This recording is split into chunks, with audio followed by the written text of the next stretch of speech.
And welcome back to Pokemon Team Videos. This one's brought to us by the greatest ever, or is the greatest gamer ever, which I know greatest never we know. Yeah, greatest ever, the greatest ever.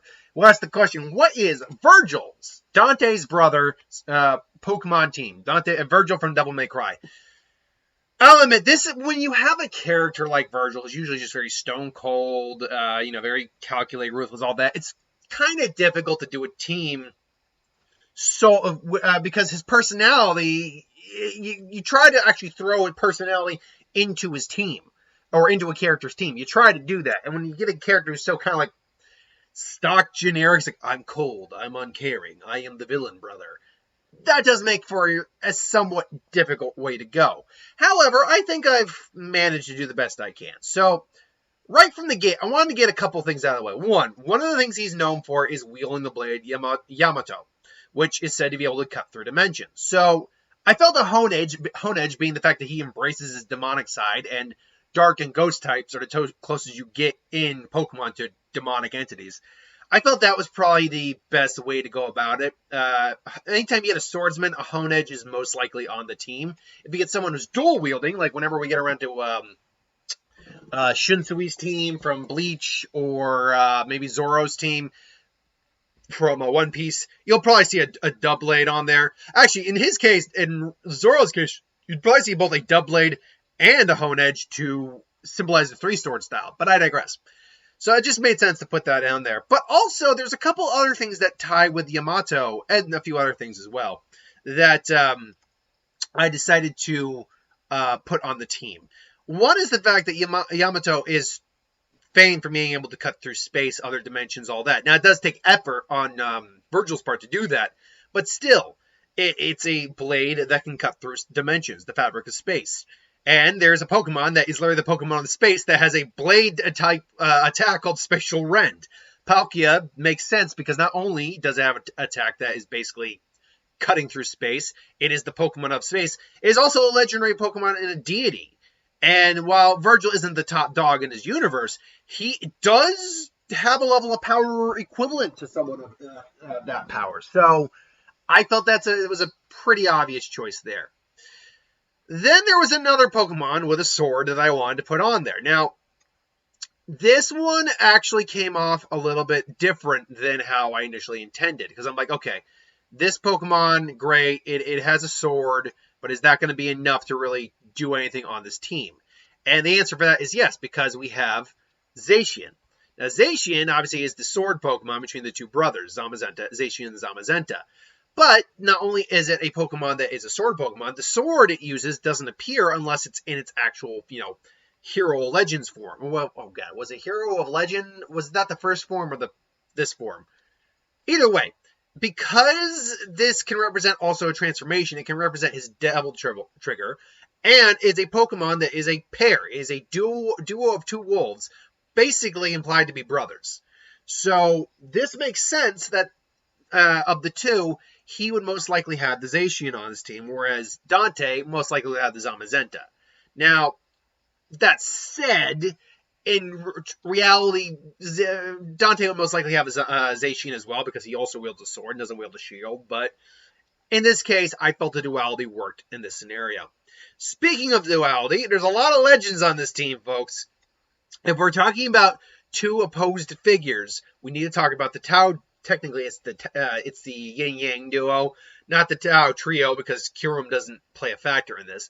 But I went with Zekrom. Now, Zekrom I went with because is it's electric dragon type. It's the darker, literally the physical darker of the two, so it can represent the darker aspect that Vergil has opposed to Dante. But it's also the one that represented ideals, not truth.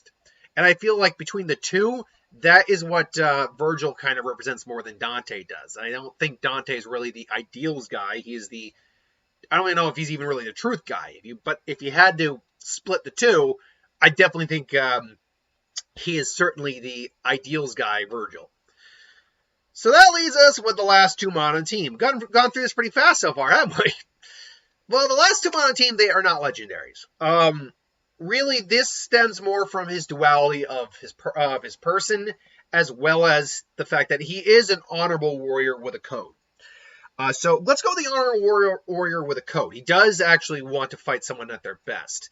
Now this could go with a lot of different like fighting type Pokemon, Lucarios, Machamps, um, the Hitmons, all that. But I actually went a different route here. I went with Cyther. Cyther has sides for hands, so basically it has built-in swords, built-in blades. So there's that. But also, Cyther, to me, when I think of a Cyther, like in the anime, I actually always go back to Tracy's Cyther, a very battle-hardened Pokemon, but is also a Pokemon with an honor code. It was a warrior. And Cythers are basically warriors. They are highly effective combatants. They are warriors through and through. I actually feel like this is a really good Pokemon for that.